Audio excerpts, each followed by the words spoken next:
ಶ್ರೀಗುರುಭ್ಯೋ ನಮಃ ಪರಮಗುರುಭ್ಯೋ ನಮಃ ಶ್ರೀಮದಾನಂದತೀರ್ಥಭಗವತ್ಪಾದಾಚಾರ್ಯಗುರುಭ್ಯೋ ನಮಃ ಹರಿ ಓಂ.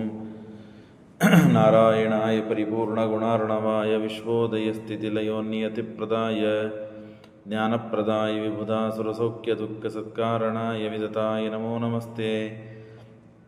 ಧರ್ಮವಿಜ್ಞಾನವೈರಾಗ್ಯಪರಮೈಶ್ವರ್ಯಶಾಲಿನಃ ಆನಂದತೀರ್ಥಭಗವತ್ಪಾದಾನ್ ವಂದೇ ನಿರಂತರಂ.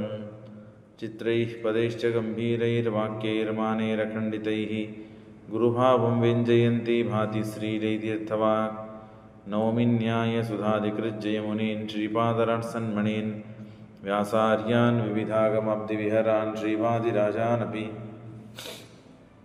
ವಂದೇಹಂ ಸವರಾನ್ ರಘುತ್ತಮಗುರೂನ್ ವೈದಧ್ಯವಾರಾನಿಧೀನ್ ಶ್ರೀಸತ್ಯವೃತರಾಘವೇಂದ್ರ ಮುನಿಪಾನ್ ಸದ್ಬೋಧಸಧ್ಯಾನಪಾನ್. ವಿದ್ಯಾಯಾಂ ವಿಬುಧಾಚಾರ್ಯಂ ವೇದಜ್ಞಾನಾಬ್ಧಿಚಂದಿರಂ ದುರ್ಮತಧ್ವಾಂತಮಾರ್ತಂಡಂ ಸತ್ಯಧ್ಯಾನಮುನಿಂ ಭಜೆ.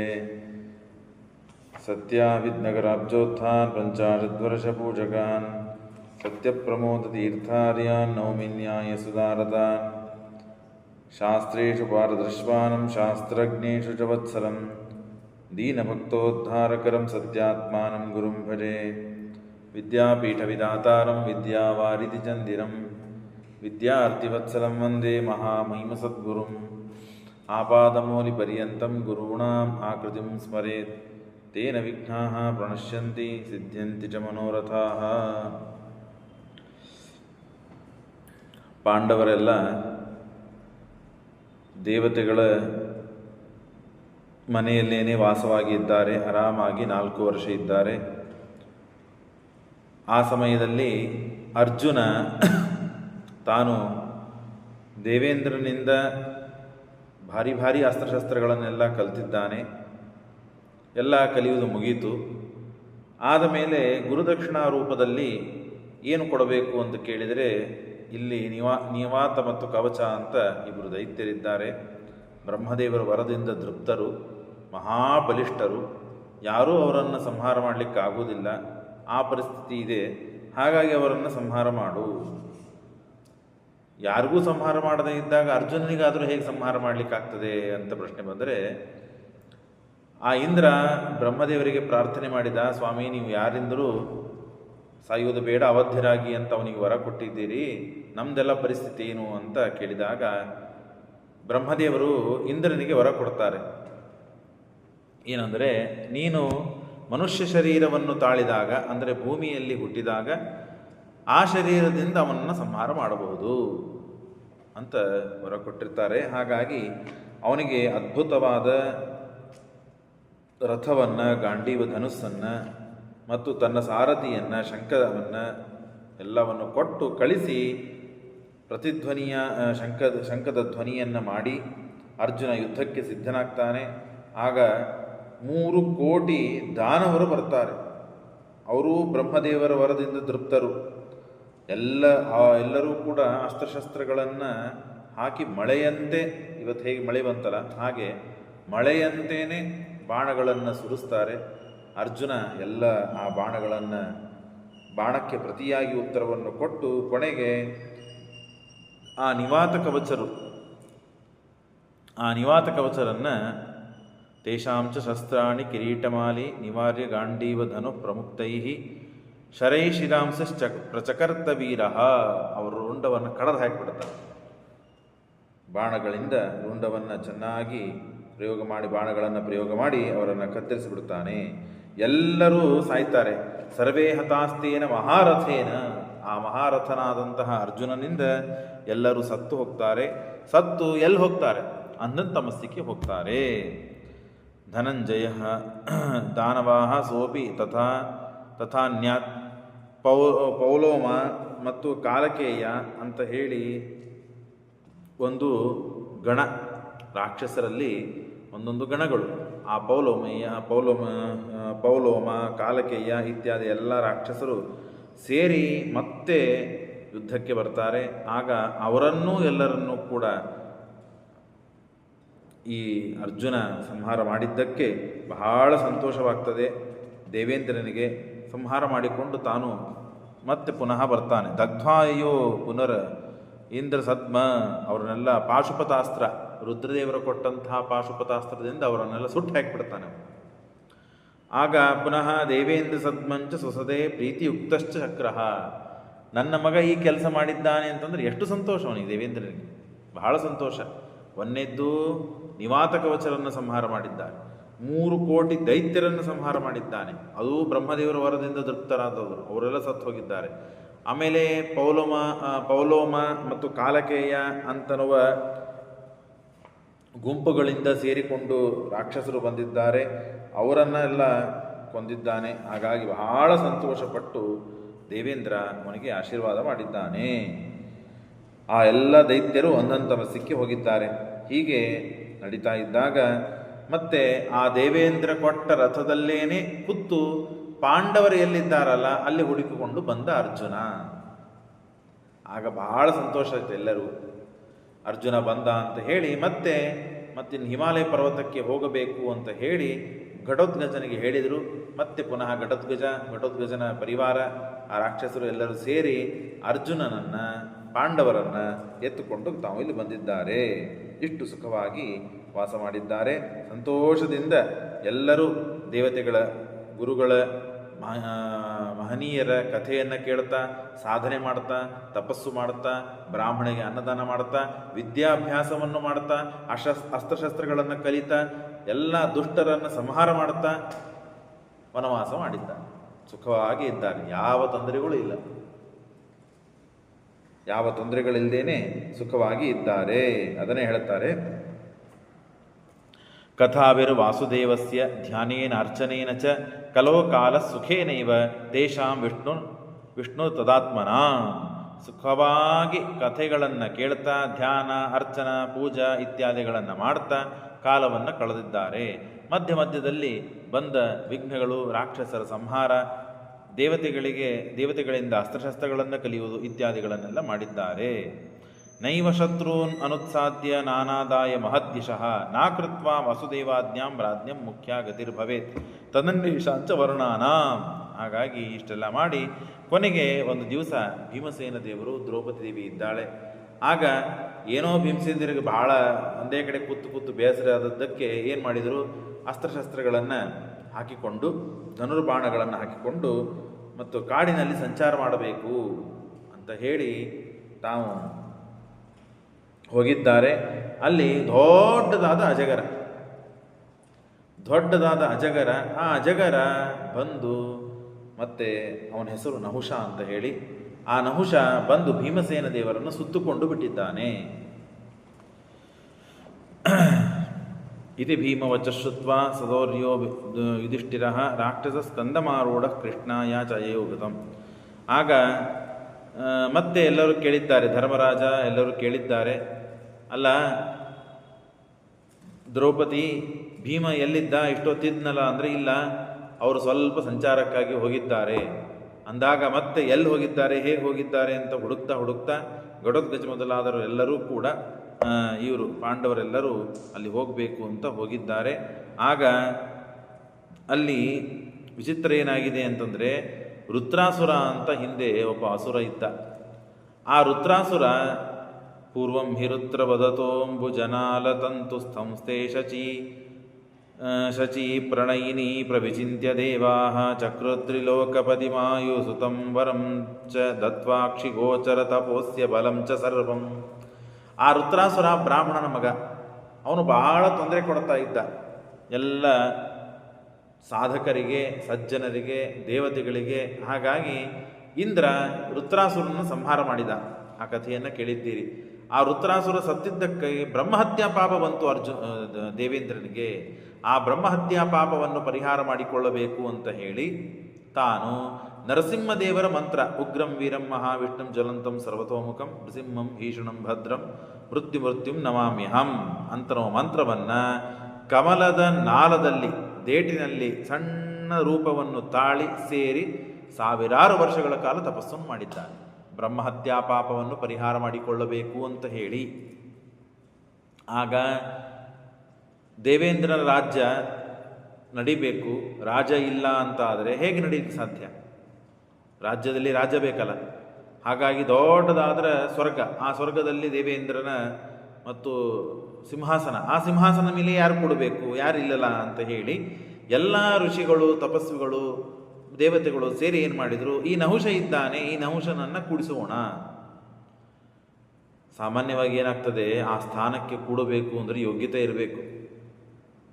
ಇಲ್ಲದೇ ಇದ್ದರೆ ಆ ಸ್ಥಾನಕ್ಕೆ ಕೂತರೆ ಅಪಚಾರ ಆಗ್ತದೆ, ಅಪಶಕನ ಆಗ್ತದೆ, ಪಾಪಗಳಾಗ್ತದೆ, ಭ್ರಷ್ಟನಾಗ್ತಾನೆ, ರಾಜ್ಯ ಭ್ರಷ್ಟವಾಗ್ತದೆ, ಊರು ಪಾಪ ಇತ್ಯಾದಿಗಳೇ ಆಗ್ತಾ ಹೋಗ್ತದೆ.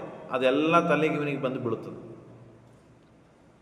ಹಾಗಾಗಿ ಇವನು ಯೋಗ್ಯ ಇದ್ದಾನೋ ಇಲ್ಲೋ ಅಂತಂದರೆ ಆವಾಗ ಇವನಿಗೆ ಒಂದು ವರ ಕೊಡ್ತಾರೆ. ಏನಂತಂದರೆ, ಇವನು ಯಾರನ್ನ ನೋಡ್ತಾನೋ ಅವರ ಪುಣ್ಯಗಳೆಲ್ಲ ಇವನಿಗೆ ಬಂದು ಸೇರಲಿ. ನಹುಷ ಯಾರಿಗೆ ನೋಡ್ತಾನಲ್ಲ ಅವರ ಪುಣ್ಯ, ಅವರ ಧರ್ಮ, ಎಲ್ಲ ಬಲ ಇವನಿಗೆ ಬಂದು ಸೇರಲಿ, ಇವನು ಯೋಗ್ಯ ಅಂತ ಆಗ್ತಾನೆ, ಆಗ ಇವ ಸಿಂಹಾಸನ ಮೇಲೆ ಕೂಡ್ಲಿ ಅಂತ ಋಷಿಗಳೆಲ್ಲ ಅವನಿಗೆ ವರ ಕೊಡ್ತಾರೆ. ಚಕ್ರಸ್ತ್ರಿಲೋಕಪತಿ ಮಾಯು ಸುತಂ ವರಂಚ ದತ್ವಾಕ್ಷಿ ಗೋಚರ ತಪೋಸ್ಯ ಬಲಂ ಚ ಸರ್ವಂ ಸಸರ್ವಸುರ ವಿಪ್ರೇಂದ್ರಸ್ತಪಯ ಬಲಮಕ್ಷಯಂ ಅವಾಪ್ಯ ವವೃಧೇ ನಿತ್ಯಂ. ಅದನ್ನೇ ಹೇಳ್ತಾರೆ, ಸರ್ವಸುರ ವಿಪ್ರೇಂದ್ರ ತಪಃ ಬಲಮಕ್ಷಯಂ ಅವಾಪ್ಯ ವವೃಧೇ ನಿತ್ಯಂ ದರ್ಪಾದೈಚೀಂ. ಇಷ್ಟು ನಡೀತಾ ಇದೆ. ಯೋಗ್ಯತೆ ಇಲ್ಲದೆ ಇದ್ದವನು ಸಿಂಹಾಸನ ಮೇಲೆ ಕೂತ್ರೆ ಏನಾಗ್ತದೆ ಅಂತ ಅನ್ನೋದಕ್ಕೆ ಇವೆಲ್ಲ ದೃಷ್ಟಾಂತಗಳು. ಸ ಇಂದ್ರ ವಚನಾಚಂಕ ಮಹರ್ಷಿರ್ಗಣಮಾವಹೇ ನಿಯುಕ್ತ ವಚನ ಏವ ವಾಹಯಾಮಾಸ ತಾನ್ ಋಷಿ. ಆಗ ತನಗೆ ಇಂದ್ರನ ಸಿಂಹಾಸನ ಮೇಲೆ ಕೂತಿದ್ದಕ್ಕೆ ತಲೆಗೇರ್ತವನಿಗೆ. ತಲೆಗೇರಿ ಏನು ಮಾಡ್ತಾನೆ, ನಾನು ಇಂದ್ರ ಅಂದಮೇಲೆ ಎಲ್ಲ ರಾಜ್ಯನಂದೆ, ಆದಮೇಲೆ ಇಂದ್ರನ ಹೆಂಡತಿ ಶಚಿನೂ ನನ್ನವಳೆ, ಹಾಗಾಗಿ ಆಕೆನ ಕರ್ಕೊಂಡು ಬರ್ರಿ ನನ್ನ ಭೋಗಕ್ಕೆ ಅಂತ ಆ ನಹುಷ ಹೇಳಿದ. ಎಲ್ಲ ಮತ್ತು ದಾಸರು ಹೋದರು. ಶಚಿ ನಿನಗೆ ಮತ್ತೆ ಈಗ ಇಂದ್ರದ ಈ ಸಿಂಹಾಸನ ಮೇಲೆ ಕೂತ ನಹುಷ ನಿನಗೆ ಕರೀತಾ ಇದ್ದಾನೆ ಅಂದಾಗ ಅವಳು ಹೇಳಿದ್ಲು, ನಾನು ಬರಬೇಕಾದ್ರೆ ಒಂದು ಕಂಡೀಷನು, ಆ ನಹುಷ ಪಲ್ಲಕ್ಕಿ ಮೇಲೆ ಕೂತು ಅವನೇ ಬರಬೇಕಿಲ್ಲಿ. ಮೇಣೆ ಪಲ್ಲಕ್ಕಿ ಮೇಲೆ, ಅದು ಋಷಿಗಳು ಮುನಿಗಳು ಅವನನ್ನು ಎತ್ತಿಕೊಂಡು ಬರಬೇಕು. ಅಂದಾಗ ನಾನು ಅವನವಳ ಆಗ್ತೇನೆ, ನಾನು ಇಂದ್ರ ಅಂತ ಸ್ವೀಕಾರ ಮಾಡ್ತೇನೆ, ಏನು ಚಿಂತೆ ಇಲ್ಲ ಅಂದಾಗ ಸರಿ ಆಗಲಿ ಅಂತ ಅವನಂದ. ಆಯಿತು, ಹಾಗಾದರೆ ಏನು ಋಷಿಗಳಿದ್ದೀರಲ್ಲ, ನನ್ನನ್ನು ಎತ್ತುಕೊಂಡು ಹೋಗ್ರಿ ನೀವು. ಆಯಿತು ಅಂತ ಅಲ್ಲಿ ಅಗಸ್ತ್ಯರು ಹೇಳ್ತಾರೆ, ಸಶಚಿ ಪ್ರತಿಷೇಧಾರ್ಥಂ ಅಗಸ್ತ್ಯೇನ ಮಹಾತ್ಮನ. ಅಗಸ್ತ್ಯರು ಇವನು ಯೋಗ್ಯವಾದ ಗತಿ ಇವನಿಗೆ ಸಿಗಲಿ, ಇವನು ಭ್ರಷ್ಟನಾಗಲಿ, ಇವನು ಅಯೋಗ್ಯವಾದದ್ದನ್ನು ಇಚ್ಛೆ ಪಟ್ಟಿದ್ದಾನೆ, ಹಾಗಾಗಿ ಇವನಿಗೆ ತನ್ನ ಅವಸ್ಥೆ, ತನ್ನ ಗತಿ, ತನ್ನ ಯೋಗ್ಯವಾದ ಸ್ಥಾನವೇ ಸಿಗಬೇಕು ಅಂತ ಹೇಳಿ ಅಗಸ್ತ್ಯರು ಒಂದು ಪ್ರಶ್ನೆಯನ್ನು ಕೇಳ್ತಾರೆ. ವೇದ ಪ್ರಮಾಣ ವಿಷಯೇ ಪೃಷ್ಟೋ ನೇತ್ಯಃ ಮೂಢಧೀಹಿ. ವೇದ ಪ್ರಮಾಣ ಹೌದೋ ಅಲ್ಲೋ ಅಂತ ಒಂದು ಮಾತನ್ನು ಕೇಳ್ತಾರೆ. ಕತೆ ಬಹಳ ಮಜಾ ಇದೆ. ಆ ನಹುಷನಿಗೆ ಕೇಳ್ತಾರೆ, ವೇದ ಪ್ರಮಾಣ ಹೌದೋ ಅಲ್ಲೋ ಹೇಳಪ್ಪ. ಅವ ಪ್ರಮಾಣ ಅಂತ ಹೇಳಿದ ಅಂತಂದರೆ, ವೇದ ಪ್ರಮಾಣ ಅಂತಂದ ಮೇಲೆ ವೇದದಲ್ಲಿ ಪರಸ್ತ್ರೀ ಸಂಗಮವನ್ನು ಮಾಡೋದು ನಿಷೇಧ ಮಾಡಿದ್ದಾರೆ, ಅಂದಮೇಲೆ ನೀನು ಪ್ರಮಾಣ ಅಂತ ಹೇಳಿ ಶಚಿಯನ್ನು ಹೇಗೆ ನೀನು ಸ್ವೀಕಾರ ಮಾಡ್ತಿ ಅಂತ ಕೇಳೋದಿದೆ ಅಗಸ್ತ್ಯರಿಗೆ. ಹಾಗಾಗಿ ಅದು ವಾದ ಹಾಕ್ತಾ ಇದ್ದಾರೆ. ಅವರನ್ನು ತಿರಸ್ಕಾರ ಮಾಡಿದ, ಅವನನ್ನು ಬಾಯಿ ಮುಚ್ಚಿಸುವ ಪ್ರಯತ್ನ ಮಾಡಿದ ಅಗಸ್ತ್ಯರಿಗೆ ಕಾಲಿನಿಂದ ಒದಿತಾನೆ. ಪ್ರಾಮಾಣ್ಯಮಿತಿ ತೇನೋಕ್ತಃ ಶಿರಸ್ಸೇನಂ ಪದಾನಹತ. ತಲೆಗೆ ಒದಿತಾನೆ ಕಾಲಿನಿಂದ. ಮೇಣೆಯಲ್ಲಿ ಕೂತಿರ್ತಾನೆ ಪಲ್ಲಕ್ಕಿಯಲ್ಲಿ, ಇವರು ಕೇಳಿದ್ದಕ್ಕೆ ಕಾಲಿನಿಂದ ತಲೆಗೆ ಒದ್ದು ಬಿಡ್ತಾನೆ. ತಲೆಗೆ ಒದ್ದಿದ್ದಕ್ಕೆ ತದಾ ಭೃಗಂ ತಸ್ಯ ಜಟಾಸುಲೀನಂ ಕದಾಪಿ ತಸ್ಯಾಕ್ಷಿಪತಂ ಚ ಯಾತಂ ಅವಿಶ್ಯಕಂಜ ಪ್ರಭ ಆಶು ಶಶಾಪಚಾಶು ಪಾಪ ಅಜರಗತ್ವಮೇವ. ನೀನು ಅಜರಗರನಾಗಿ ಬೀಳು, ನೀನು ಯೋಗ್ಯ ಅಲ್ಲ, ನೀನು ಸಿಂಹಾಸನ ಮೇಲೆ, ಇಂದ್ರನ ಸಿಂಹಾಸನ ಮೇಲೆ ಕೂಡ ಯೋಗ್ಯತೆ ಇಲ್ಲ ನಿನಗೆ. ಪರಸ್ತ್ರೀ ಕಾಮನ ಮಾಡ್ತೀನಿ, ನೀನು ಭ್ರಷ್ಟ ಇದಿ, ವೇದ ಇದು ಅಪ್ರಮಾಣ ಅಂತ ಹೇಳ್ತಿ, ಬ್ರಾಹ್ಮಣರ ನಿಂದಾ ಮಾಡ್ತಿ, ತಿರಸ್ಕಾರ ಮಾಡ್ತಿ ಅಂತ ಹೇಳಿ ಅವನಿಗೆ ಶಾಪ ಕೊಟ್ಬಿಡ್ತಾರೆ, ಅಜಗರನಾಗಿ ಬೀಳು. ಅವ ಎಲ್ಲರನ್ನೂ ನೋಡಿ ನೋಡಿ ಪುಣ್ಯವನ್ನು ಬಲವನ್ನು ಸಂಪಾದಿಸಿದ್ದ. ಹಾಗಾಗಿ ಷಷ್ಠೇ ಕಾಲೇ ತ್ವಯ ಆವಾಗ ಅವನಿಗೆ ತಲೆಗೆ ಬಂತು, ಸ್ವಾಮಿ ನನ್ನ ಉದ್ಧಾರ ಹೇಗೆ, ಹಾಗೆ ಹೀಗೆಲ್ಲ ಕೇಳಿಕೊಂಡಾಗ ಅವನಿಗೆ ಹೇಳ್ತಾರೆ, ನೀನು ಒಬ್ಬ ವ್ಯಕ್ತಿ ಬರ್ತಾರೆ, ನಿನ್ನ ಹತ್ರ ಯಾರು ಬರ್ತಾರೆ ಅವರನ್ನು ಹಿಡಿದುಕೊಂಡಾಗ ಪ್ರಶ್ನೆಯನ್ನು ಕೇಳು. ಪ್ರಶ್ನೆಗೆ ಯಾರು ಉತ್ತರ ಕೊಡ್ತಾರೆ ಅವರನ್ನು ಆಗ ನೀನು ಬಿಟ್ಟುಬಿಡು, ನಿನ್ನ ಈ ಅಜಗರ ದೇಹದಿಂದ ನೀನು ಮುಕ್ತನಾಗ್ತಿ ನಿನ್ನ ಶಾಪದಿಂದ ಮುಕ್ತನಾಗ್ತಿ ಅಂದಾಗ ಸರಿ ಆಗಲಿ ಅಂತ ತಾನು ತನ್ನ ವಿಶಾಪವನ್ನು ಕೇಳಿಕೊಂಡು ಕಾಡಿನಲ್ಲಿ ಅಜಗರನಾಗಿ ಬಿದ್ದಿದ್ದ ನಹುಷ. ಇಂದ್ರನ ಸಮಯದಲ್ಲಿ ವೃತ್ರಾಸುರ ಸಂಹಾರ ಮಾಡಿದ ಬ್ರಹ್ಮಹತ್ಯಾ ಪಾಪವನ್ನು ಪರಿಹಾರ ಮಾಡಿಕೊಳ್ಳಬೇಕು ಅಂತ ಹೋದ ಸಮಯದಲ್ಲಿ ಆದ ಘಟನೆ ಇದು. ತದಾ ಗೃಹೀತಂ ಪುರುಷಂ ನಿಹಂತುಂ ಸರಕ್ಷಸೆ ಯದಿ ತದ್ಗೃಹೀತಃ ಶಕ್ತೋಪಿ ನಾನಾತ್ಮಮಭಿಪ್ರರೋಚಯತ್ ತದಾಸ್ಯ ಚಾತ್ ತತ್ತಪೋಗ್ರ್ಯಂ ಬಲಂ ಚ. ಹೀಗೆಲ್ಲ ನಡೀತಾ ಇದೆ. ಆಗ ಆ ನಹುಷನ ಹತ್ರ ಈ ಭೀಮಸೇನ ದೇವರು ಹೋಗಿದ್ದಾರೆ. ಶಾಪಗ್ರಸ್ತನಾಗಿ ಬಿದ್ದ ಈ ನಹುಷ, ಆ ನಹುಷನ ಹತ್ರ ತಾವು ಹೋಗಿದ್ದಾರೆ. ನಹಿ ಲೋಕಾವನಂ ಪಾಪಂ ತ್ರೈಲೋಕ್ಯಸ್ಯ ಚ ವಜ್ರಿಣಃ ವೃತ್ರಂ ಹತ್ವಾ ಮಹಾನಾಸ ಇತ್ಯಾದಿ ವೇದ ಪದಂ ಚ ಯತ್ ಕ್ವಚಿತ್ ಪಾಪಂ ಚ ಪುಣ್ಯಾನಾಂ ವೃದ್ಧಗೆ ಭವತಿ ಸ್ಫುಟಂ ವೃತ್ರಹತ್ಯಾಧೇಂದ್ರಸ್ಯ ಜಾತಾಧರ್ಮಸ್ಯ ವೃದ್ಧಗೆ ದೇವಾನಾಂ ವಾ ಮುನೀನಾಂ ಭವೇತ್ ಏವಂ ವೈ ನೃಣಾಂ ಪಾಪಂ ಯತ್ ಪುಣ್ಯಮೇವಿತತ್ ಅಸುರಾಣಾಂ ವಿಲೋಪತಃ. ಬಹಳ ವಿಚಿತ್ರ. ದೇವತೆಗಳಿರಲಿ ಮುನಿಗಳಿರಲಿ ಯಾರು ಬೇಕಾದಿರಲಿ ಪಾಪ ಪುಣ್ಯ ಅಂತನೋದು ಎಲ್ಲರಿಗೂ ಪ್ರತ್ಯೇಕವಾದ ವಸ್ತು, ಅದು ಇರಲೇಬೇಕು, ಇದೆ. ವೃತ್ರಾಸುರನ ಸಂಹಾರ ಮಾಡಿದ್ದಾನೆ ಇಂದ್ರ, ದೇವತೆಗಳಿಗೆ ಒಳ್ಳೆಯದಾಗಿದೆ, ಅವನು ದುಷ್ಟನೇ ಇದ್ದ, ಆದರೂ ಅವನು ಬ್ರಾಹ್ಮಣ ಅಂದ ಮೇಲೆ ಬ್ರಹ್ಮ ಹತ್ಯಾ ಪಾಪ ಬಂತು. ಅದನ್ನು ಪರಿಹಾರ ಮಾಡೋದಕ್ಕಾಗಿ ನರಸಿಂಹದೇವರ ಮಂತ್ರವನ್ನು ಜಪವನ್ನು ಮಾಡಿದ್ದಾನೆ. ಒಂದು ಮಹತ್ತರವಾದ ಒಂದು ನಿರ್ಣಯ ಕೊಡ್ತಾರೆ. ದೇವತೆಗಳ ಸ್ಥಾನ ಬೇರೆ ಯಾರೂ ತೆಗೆದುಕೊಳ್ಳಿಕ್ಕೆ ಸಾಧ್ಯವಿಲ್ಲ. ಅಂದರೆ ಏನು? ಈ ಇಂದ್ರನ ಸ್ಥಾನ ಇದೆ, ಅದು ಕುಬೇರ ಪಡೆದುಕೊಳ್ಳಿಕ್ಕೆ ಸಾಧ್ಯವಾ? ಇಲ್ಲ. ಕುಬೇರ ಸ್ಥಾನ ಇದೆ, ಆ ಕುಬೇರನ ಸ್ಥಾನ ಮತ್ತಾರೋ ಒಬ್ಬ ದೇವತೆ ಪಡೀಲಿಕ್ಕೆ ಸಾಧ್ಯವಾ? ಇಲ್ಲ. ಇಂದ್ರ ರುದ್ರದೇವರ ಸ್ಥಾನವನ್ನು ಪಡೀಲಿಕ್ಕೆ ಸಾಧ್ಯವಾ? ಇಲ್ಲ. ರುದ್ರದೇವರು ಶೇಷಗರುಡ ದೇವರ ಸ್ಥಾನವನ್ನು ಪಡೀಲಿಕ್ಕೆ ಅಥವಾ ವಾಯುದೇವರ ಸ್ಥಾನವನ್ನು ಪಡಲಿಕ್ಕೆ ಸಾಧ್ಯವಾ? ಇಲ್ಲ. ಆಯಾ ದೇವತೆಗಳ ಸ್ಥಾನ ಆಯಾ ದೇವತೆಗಳಿಗೇ ಇರ್ತದೆ ಹೊರತು ಬೇರೆಯವರಿಗೆ ಇರುವುದಿಲ್ಲ. ಬಹಳ ಮಹತ್ವದ್ದು. ನಮ್ಮ ಭೂಮಿಯಲ್ಲಿ ಬದಲಾಗ್ತಾ ಹೋಗ್ತದೆ, ಆದರೆ ಲೋಕದಲ್ಲಿ, ಮೇಲಿನ ಲೋಕಗಳಲ್ಲಿ ಹಾಗಾಗುವುದಿಲ್ಲ. ನಾಣ್ಯಸ್ಯ ಪದಮಾಸ್ಯಂತಿ ಯತ್ ನಾಣ್ಯಸ್ಯ ಪದಮಾಸ್ಯಂತಿ ತದ್ದೇವಾನಾಂ ವ್ರತಂ ಪರಂ ತಸ್ಮಾತ್ ತೇನ ಹುಷಂ ಚಕ್ರಪದೇ ನಿದಯುರೀಶ್ವರಾಃ ತಸ್ಮಿನ್ನೇವಂ ನಿಪತಿತೆ ಬ್ರಹ್ಮಣ ಶಾಪ ಕಾರಣ. ಆ ಬ್ರಾಹ್ಮಣನ ಶಾಪದ ಕಾರಣದಿಂದ ಮತ್ತು ತಾನು ಹೀಗೆ ಬಂದಿದ್ದಾನೆ. ಹಾಗಾಗಿ ಇಂದ್ರನ ಸ್ಥಾನವನ್ನು ಬೇರೆ ಯಾರೂ ಸಂಪಾದನೆ ಮಾಡಲಿಕ್ಕೆ ಸಾಧ್ಯ ಇಲ್ಲ, ಇಂದ್ರನೇ ಸಂಪಾದನೆ ಮಾಡಲಿಕ್ಕೆ ಸಾಧ್ಯ. ಹಾಗಾಗಿ ಅಷ್ಟಾಂಶತಮೇ ಪ್ರಾಯ ಯುಗೇ ಭೀಮಸ್ತ್ವಬುಲ್ವಣಂ. ಆಗ ಭೀಮಸೇನ ದೇವರು ಬಂದಾರೆ. ನಹುಷ ಹೋಗಿ ಗಟ್ಟಿಯಾಗಿ ಆಲಿಂಗನ ಮಾಡಿಕೊಂಡಿದ್ದಾನೆ. ಅಂದ್ರೇನು? ಅಜಗರ ಏನು ಮಾಡುತ್ತದೆ? ಸುತ್ತುಕೊಂಡು ಬಿಟ್ಟಿದೆ. ಸುತ್ತುಕೊಂಡಾಗ ಪ್ರಶ್ನೆ ಕೇಳಿದ್ದಾನೆ ಭೀಮಸೇನ ದೇವರು, ವಿದ್ಯೋಪಜೀವನ ಮಾಡಿ ನಾನು ಬದುಕುವುದಿಲ್ಲ, ಅವ್ರ ಮೊದಲಿಂದು ಸಿದ್ಧಾಂತ ಅದು. ಹಾಗಾಗಿ ವಿದ್ಯೋಪಜೀವನ ಮಾಡಿ, ಬ್ರಾಹ್ಮಣರವೇ ವಿದ್ಯೋಪಜೀವನ ಮಾಡ ಬದುಕಬಾರದು ಅಂತಿದೆ, ಅದರಲ್ಲಿ ನಾವು ಕ್ಷತ್ರಿಯರು ಅಂದಮೇಲೆ ನಾವು ಸರ್ವಥಾ ಮಾಡತಕ್ಕದ್ದಲ್ಲ ಅಂತ ಹೇಳಿ ಯಕ್ಷನ ಪ್ರಶ್ನೆಯಲ್ಲೂ ಹಾಗೆ ನಹುಷನ ಪ್ರಶ್ನೆಯಲ್ಲೂ ಹಾಗೆ ಸುಮ್ಮನೆ ಇದ್ದರು.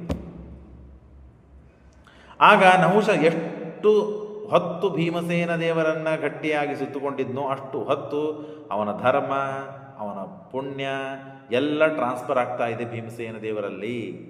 ತಾನು ಏನು ಗಳಿಸಿದ್ನಲ್ಲ ಇನ್ನೊಬ್ಬರನ್ನು ನೋಡಿ ಧರ್ಮ ಪುಣ್ಯಗಳನ್ನು, ಆ ಪುಣ್ಯ ಮತ್ತು ಧರ್ಮ ಬಲ ಎಲ್ಲ ಭೀಮಸೇನ ದೇವರಲ್ಲಿ ಬರ್ತಾ ಇದೆ. ಆಗ ದ್ರೌಪದಿಯನ್ನು ಕೇಳಿದ್ದ ಧರ್ಮರಾಜ, ಎಲ್ಲಿ ಹೋಗಿದ್ದಾನೋ ಭೀಮ, ಇಲ್ಲ ಈಗ ಹೋಗಿದ್ದಾನೆ ಅಂತಂದಾಗ ನಹುಷ ಅವನನ್ನು ಕಟ್ಟಿ ಹಾಕಿದ್ದಾನೆ ಅಂತ ಗೊತ್ತಾಯಿತು. ಧರ್ಮರಾಜ ಬೇಗನೆ ಬಂದಿದ್ದಾನೆ.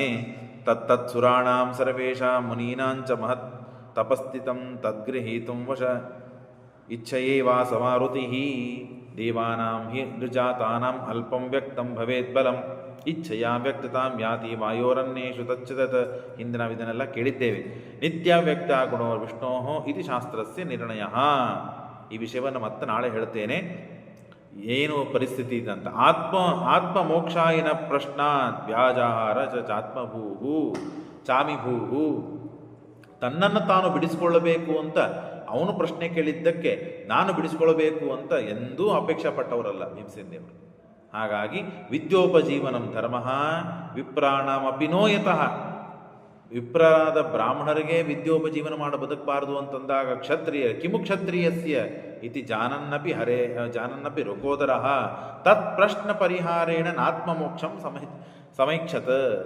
ಹಾಗಾಗಿ ತನ್ನನ್ನು ತಾನು ಬಿಡಿಸಿಕೊಳ್ಳಬೇಕು. ಯಾವಾಗ ಈ ಪ್ರಶ್ನೆಗಳಿಗೆ ಉತ್ತರ ಕೊಟ್ಟರೆ ತಾನು ಬಿಡ್ತಾನಂತೆ, ಹಾಗಾದ್ರೆ ನಾ ಪ್ರಶ್ನೆಗಳಿಗೆ ಉತ್ತರ ಕೊಡೋದಿಲ್ಲ, ಏನಾಗ್ತದೆ ಆಗಲಿ ಅಂತ ಭೀಮಸೇನ ದೇವರು ಹಾಗೆ ನಿಂತದ್ದನ್ನು ನೋಡಿ ಭಾತೃಮಾತ್ರಾದಿಷು ಕ್ಷೇತ್ರ. ಆಗ ಭೀಮನ ಮೇಲೆ ಪ್ರೀತಿಯಿಂದ ಯಕ್ಷನ ಪ್ರಶ್ನೆಗೆ, ಇದು ನಹುಷನ ಪ್ರಶ್ನೆಗೆ ಧರ್ಮರಾಜ ತಾನು ಉತ್ತರ ಕೊಡ್ತಾನೆ.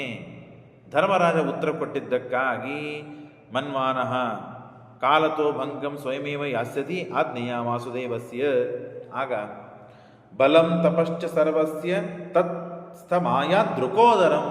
ಬಲ ತಪಸ್ಸು ಎಲ್ಲವೂ ನಹುಷನಿಂದ ರುಕೋದರನಿಗೆ ಅಂದರೆ ಭೀಮಸೇನ ದೇವರಿಗೆ ಟ್ರಾನ್ಸ್ಫರ್ ಆಯ್ತಂತೆ. ಮತ್ತೆ ಅವನು ಖಾಲಿ ಆದ. ಪೂರಿತೇನ ನಹುಷಸ್ತೇನ ತಪಸಾ ಚ ಬಲೇನ ಚ ಭೀಮೇ ಚ ನಹುಷಸ್ತಾಸೀತ್ ತ್ರಸ್ತಭೋಗ ಶನೈ. ಆಗ ಆ ಭೀಮಸೇನ ದೇವರ ಅವನು ಸಂತುಷ್ಟನಾದ. ನಹುಷ ಧರ್ಮರಾಜ ನಹುಷನ ಪ್ರಶ್ನೆಗೆ ಉತ್ತರವನ್ನು ಕೊಟ್ಟಿದ್ದಾನೆ. ಕೊಟ್ಟಾದ ಮೇಲೆ ಆ ಪ್ರಶ್ನೆಯ ಉತ್ತರವನ್ನು ಕೊಟ್ಟ ಆದ ಮೇಲೆ ತಾನು ಭೀಮಸೇನ ದೇವರನ್ನು ಬಿಟ್ಟಿದ್ದಾನೆ. ಈ ಕಥೆಯನ್ನೇ ಅದೇ ಲೈಟ್ ಬರುವುದು ಹೋಗುವುದು ಡಿಮ್ ಆಗೋದು, ಹಾಗಾಗಿ ಆ ಶ್ಲೋಕಗಳನ್ನು ಓದಲಿಕ್ಕೆ ಆಗ್ತಾ ಇಲ್ಲ. ಹಾಗಾಗಿ ಈ ಕಥೆಯಲ್ಲಿದ್ದ ಮುಖ್ಯವಾದ ತತ್ವಗಳು, ನಿರ್ಣಯಗಳು ಶ್ರೀಮದಾಚಾರ್ಯ ತಿಳಿಸಿದ್ದಾರೆ. ಈ ಭಾಗವನ್ನೇ ಮತ್ತೆ ಪುನಃ ನಾಳೆ ಕೇಳೋಣ. ಶ್ರೀಕೃಷ್ಣ ಅರ್ಪಣಮಸ್ತು.